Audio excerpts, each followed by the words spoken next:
Alors bonjour à tous. Aujourd'hui nous allons parler du SIAP 3. SIAP 3, le dernier niveau. Alors le SIAP 3 est le dernier échelon des diplômes du SIAP. C'est un diplôme nécessaire pour évoluer vers l'emploi de chef de service de sécurité incendie et d'assistance à personne.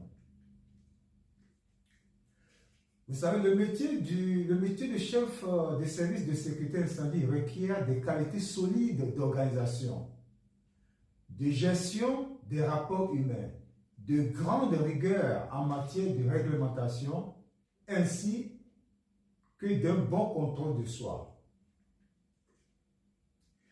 Pour se présenter à l'examen du SIAP 3, il est obligatoire de remplir certaines conditions préalables.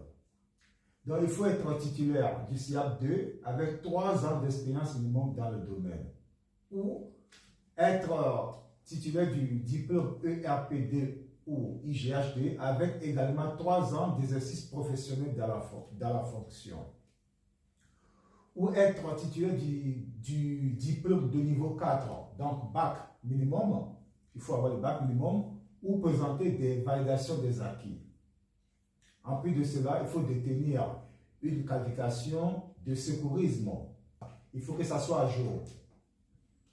Pour les modules, en fait, la première partie parle du feu et ses conséquences. En plus, on va parler de le comportement au feu.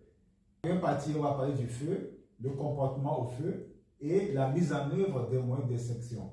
Le feu et ses conséquences. Cette séquence constructive peut aussi servir le SIAP 1 et le SIAP 2, car elle reprend et approfondit les connaissances autour du feu et des incendies. En fonction de ce que vous révisez, ce cours peut vous aider pour vos différents examens. Sur le chapitre du feu et ses conséquences, nous allons voir tout d'abord, dans ce chapitre, nous allons parler de la théorie sur le feu, c'est-à-dire on va parler du tétraèdre, les classes de feu, les causes.